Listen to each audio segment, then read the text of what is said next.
Orang yang menghadap Allah itu adalah orang yang mati, padahal orang yang menghadap Allah itu adalah orang yang hidup.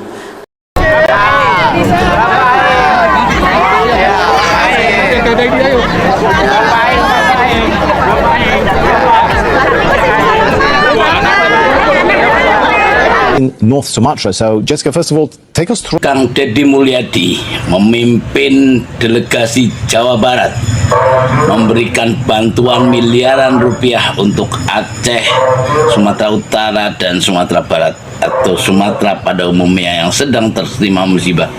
Luar biasa. Sambutan warga Sumatera itu di luar ekspektasi saya. Ternyata disambut begitu luar biasa. Kalah presiden aja datang nggak disambut begitu.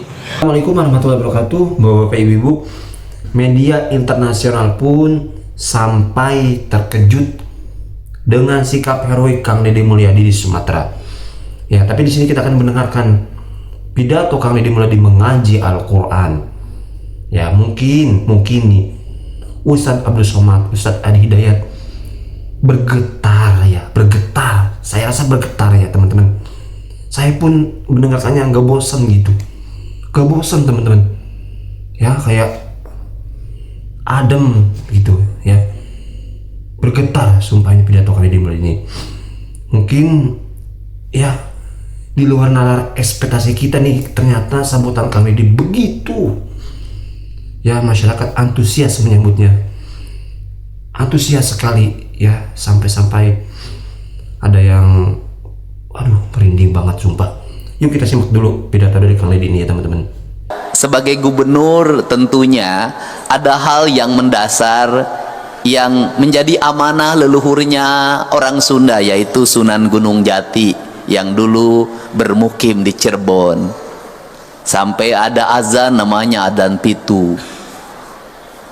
Amanahnya cuma dua yang dia titipkan, tajuk lan fakir miskin.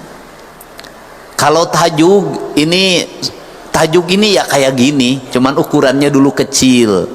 Tajuk yang dulu itu terbuat dari bambu, kemudian pakai telapak batu, dikasih tiang penyangga kayu-kayu jati, kemudian diletakkannya di pinggir mata air dekat kolam. Kemudian di tempat itu ada azan yang dilantunkan tanpa pengeras suara. Di ruangannya hanya lentera untuk mengajarkan ngaji guru pada muridnya. Dan di tajuk itulah nilai-nilai kedamaian, nilai-nilai kerukunan, nilai-nilai spiritualitas bagi anak-anak pedesaan terbangun. Belajar ngajinya lama. Ada yang dari alif batasa sampai narawas, itu ada yang 1 tahun baru bisa, 2 tahun baru bisa, bahkan ada yang 6 tahun baru bisa. Tetapi selama perjalanan mengajinya itu, anak-anak itu tumbuh dalam harisma spiritualitas tajuk. Maka ada kakawen dalang namanya begini, gedong dur kali sambung paguliman sesepiting trim, pepetetan samia murag, balingbing lan jeruk manis. Gedong dur artinya bangunan yang sangat tinggi yang menghubungkan bumi dan langit. Maka orang Sunda meletakkan di atasnya menara disebutnya, yaitu yang menjadi penghubung antara bumi dan langit. Dan yang menjadi penghubungnya adalah suara azan untuk mengingatkan orang agar dia kembali pada Allah. Cuman sayang, bagi masyarakat Jawa Barat kalau suruh kembali pada Allah rata-rata bilangnya innalillahi wa inna ilaihi rajiun. Ya Allah, aku jangan dulu menghadap hari ini. Dan dianggapnya orang yang menghadap Allah itu adalah orang yang mati, padahal orang yang menghadap Allah itu adalah orang yang hidup. Dan orang yang tidak menghadap Allah adalah orang-orang yang mati. Sesungguhnya panggilan azan itu adalah panggilan untuk orang agar kematian berubah jadi kehidupan. mati telinganya, mati tangannya, mati hidungnya, mati matanya, mati lidahnya, mati hatinya, maka suara azan itu mengingatkan dia untuk segera kembali hidup, agar telinganya hidup, matanya hidup, hidungnya hidup, lidahnya hidup, dan kematian matinya hidup. Kata orang Sunda itu, jaga panon ku awasna, jaga celi ku danguna, jaga irung ku angsena, jaga letah ku ucapna, jaga hate ku ikhlasna. Maka masjid itu sesungguhnya merupakan sumber dari kehidupan dan tempat untuk menghidupkan orang-orang yang mati. Maka orang-orang yang bersujud adalah orang-orang yang hidup, orang-orang yang tidak pernah bersujud itu adalah orang-orang yang mati. Maka di kaidahnya pengikut talkinnya Abah Anom pasti diajarkan untuk ditalkinan. Maka talkin itu diberikan, diperdengarkan pada orang-orang yang hidup tapi tidak punya kesadaran, agar dia mengerti kehidupan. Di kita juga ada tradisi talkin dibacakan ketika orang sudah mati, agar dia mendengar menuju kehidupan yang abadi. Dua-duanya sama. Semoga Masjid Darussalam ini menjadi masjid tempat berkumpulnya orang-orang yang hidup, bukan orang-orang yang mati. Karena orang hidup, maka saya sampai pada tingkatan yang kedua, yaitu di masjid itu dititipkan fakir miskin. Maka di masjid itu dititipkan fakir miskin, kesadaran kolektif yang kedua. Setelah kita membangun rumahnya Allah, setelah kita membesarkan rumahnya Allah, setelah kita membangun kehidupan yang abadi di rumahnya Allah, yang ada dua rumahnya itu, satu ada rumah ini masjid Baitullah, yang kedua ada rumahnya yang ada di sini di hati kita. Maka tugas kita yang kedua adalah menjaga anak-anak yatim untuk tetap bersekolah, menjaga orang-orang miskin untuk tetap makan makanan yang sempurna, menghindarkan dari berbagai peristiwa kriminalitas yang terjadi di Jawa Barat. Setelah saya amati, seluruh peristiwa kriminalitas itu selalu berawal dari kemiskinan. Saya bercerita kisah sedih yang insya Allah nanti hari Rabu selesai. Ada seorang ibu yang speak up di media sosial karena adiknya ditahan, dituduh, dan fakta bukan tuduhan, membeli motor curian. Adiknya itu pinjam sana sini ingin ngojek untuk membeli motor curian itu, maka terkumpullah uang 2 juta. Dia tidak tahu kalau motor itu yang dibeli adalah motor curian. Pencurinya tertangkap, maka Mang Ehep yang membeli motor ini pun ditangkap dan ditahan. Saat pergi menuju tahanan, anaknya baru terlahir. Dia punya 3 anak. Saya mencoba untuk bertemu dengan si tetehnya yang speak up itu. Kemudian saya meyakini memang dia orang miskin yang membeli motor dan tidak tahu curian itu untuk menghidupi anaknya dan istrinya. Kemudian saya bertanya kepada kejaksaan, bisakah yang disebut dengan restoratif justice? Bisa. Saya bertanya pada kasat reskrimnya, bisa enggak restoratif justice? Bisa, asalkan ada rasa maaf dari pemilik motornya. Kemudian saya mengundang pemilik motornya, mahasiswa Unpad, orang Bogor, yang dia motor itu kesayangannya, diberikan dari ibunya. Dan saya bertanya, kamu mau memaafkannya? Dia katakan, kalau melihat Mang Usep saya memaafkan, tapi yang nyurinya memang profesinya mencuri, tidak akan saya maafkan. Maka saya memilih untuk memberikan motor baru bagi yang dicuri itu, dan dia harus mengikhlaskan motor yang 2 juta itu, bukan hanya dimaafkan, tapi motornya diberikan. Biayanya cukup 23 juta motor baru, dan 10 juta untuk biaya hidup Mang Usep bagi anak-anaknya. Tetapi uang 33 juta itu telah menyelamatkan orang dari penjara 2 tahun. Ketika penjara 2 tahun itu apa yang akan terjadi? Istrinya apa yang harus didapat dalam setiap hari? Ketiga anaknya makannya dari mana? Susunya dari mana? Biaya penyelidikannya berapa? Biaya penahanannya berapa? Biaya untuk penuntutannya berapa? Biaya dakwaannya berapa?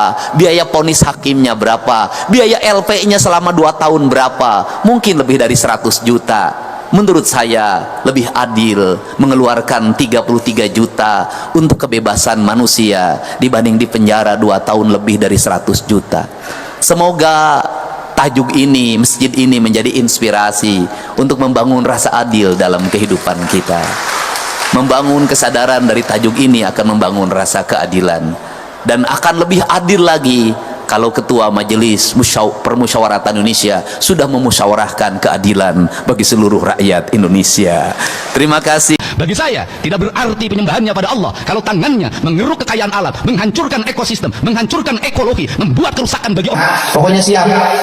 Tapi nanti kita jangan disalahkan kalau ada duit yang disiapkan. Kan duitnya harus dinolin, harus dihabisin.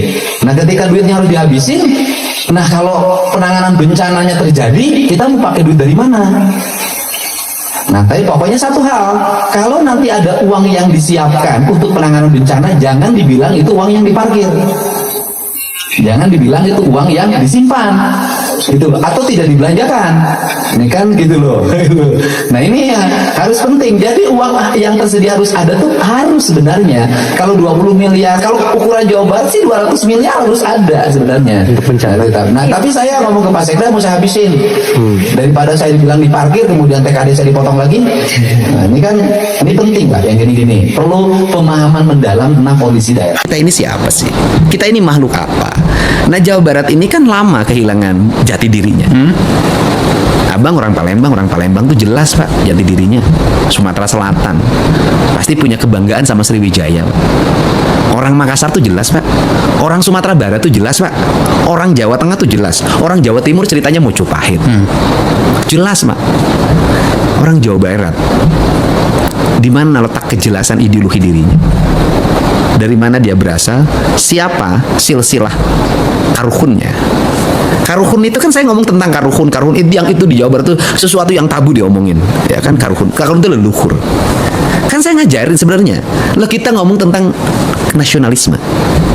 Kita ngomong tentang nasionalisme. Nasionalisme kita menjadi semu, menjadi formalisme upacara.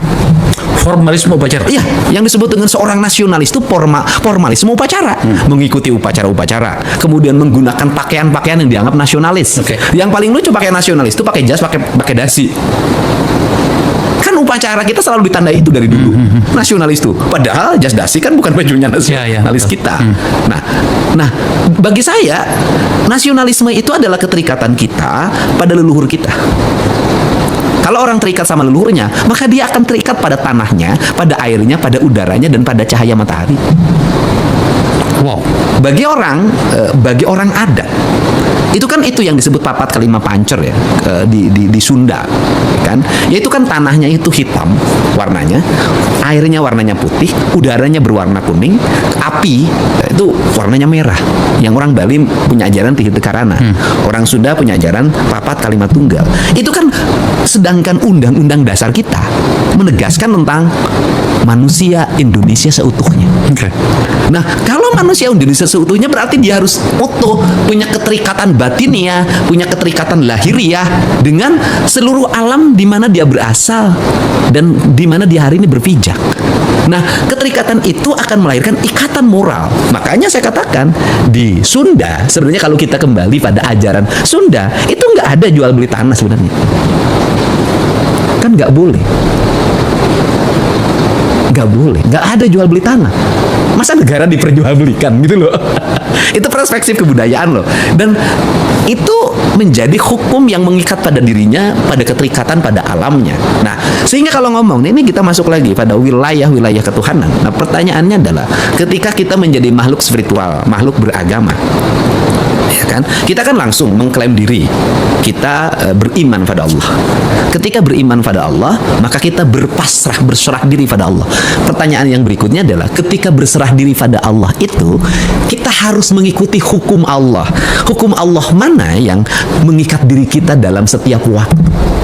Dan tidak perlu tafsir, tidak perlu pemahaman, tidak perlu ada diskusi, tidak perlu ada riwayat.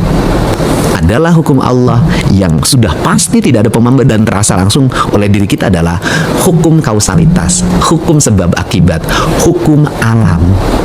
Sudah pasti. Nah, sehingga secara spiritual kita berserah pada Allah, tetapi secara material kita berserah mengikuti aturan alam yang sudah pasti. Saya tuh terhenyak loh Anda. Siapa yang bertuhan tidak boleh nebang pohon sembarangan. Siapa yang bertuhan tidak boleh mencemari sungai. Nah, pertanyaannya adalah kalau di tanah Sunda itu tidak dihidupkan sistem nilai, ajaran kebudayaan yang mengikat antara manusia Sunda dengan alam Sundanya, pertanyaan saya, mau menggunakan hukum apa? Kenapa? Karena buktinya hukum-hukum positif yang berkembang hari ini dalam bentuk undang-undang lingkungan hidup, gitu kan? Kemudian tata ruang, kan undang-undang konservasi, kan tidak memiliki efektivitas yang memadai. Nah, ini yang lagi saya sadarin terhadap orang Indonesia. Alhamdulillah, teman-teman, Bapak Ibu, itu dia tadi ya pidato ataupun ceramah. Saya bilang ceramah aja ya, karena pidato mungkin terlalu ya umum, karena ceramah mungkin isinya begitu keagamaan seperti itu ya. Begitu ya, merinding sekali. Kang Deddy selalu membawa nuansa-nuansa ya keislaman, menunjukkan jati diri bahwa beliau itu tingkat tinggi ilmunya, tingkat tinggi ya. Ya harusnya kita ya bisa meniru sedikit demi sedikit ya. Tapi ya mungkin kita belum sampai kepada ya ilmu Kang Deddy itu ya, karena begitu ya tinggi sekali. Dan saya rasa cuman ya saat ini cuman Gubernur Jawa Barat yang mungkin ya tingkat keilmuannya seperti Kang Deddy, dan bukan saja ngomong tapi ya mempraktekkan itu semua ya Bapak Ibu ya itulah Kang Deddy. Dulunya yang dicaci, dulunya dihina, dulunya yang digoblok di musik-musikannya, ini yang sekarang ini Kang Deddy ya, ini Kang Deddy. Jujur saya sebagai warga Jabar bangga sekali dengan Kang Deddy ya. Jujur ya, mungkin berkat kesabarannya, berkat Kang Deddy ya pernah bercerita bahwa Kang Deddy pernah namanya berdiam diri ya, bertapak ya, setelah ini mah menentukan bahwa dia harus kemana dan harus kemana. Mungkin ini jawaban yang sudah Allah siapkan untuk Kang Deddy ya, sudah Allah ya perkhususkan ya untuk Kang Deddy untuk seperti ini, membantu rakyat ya. Ini jadi ya bener-bener ya, mungkin ya bisa disebut juga Ustadz Deddy Mulyadi ataupun Kiai Haji Deddy Mulyadi ya, itu sah-sah saja ya teman-teman ya. Mungkin Kang Deddy berada dalam pemerintahan ya, jadi beliau fokus untuk ya membenahi ya daerah-daerah ataupun ya supaya adanya pemimpin adil ya. Ini Kang Deddy seperti ini ya, dan merupakan aset Jawa Barat teman-teman, aset Kang Deddy, aset Jawa Barat ya, harus kita jaga, harus kita rawat Kang Deddy ini. Oke teman-teman, semoga kalian sehat selalu, dan semoga teman-teman yang nonton juga bapak-bapak ibu sehat selalu dimanapun berada. Terima kasih, itu dia pidato Kang Deddy. Sampai berjumpa di video. Assalamualaikum warahmatullahi wabarakatuh.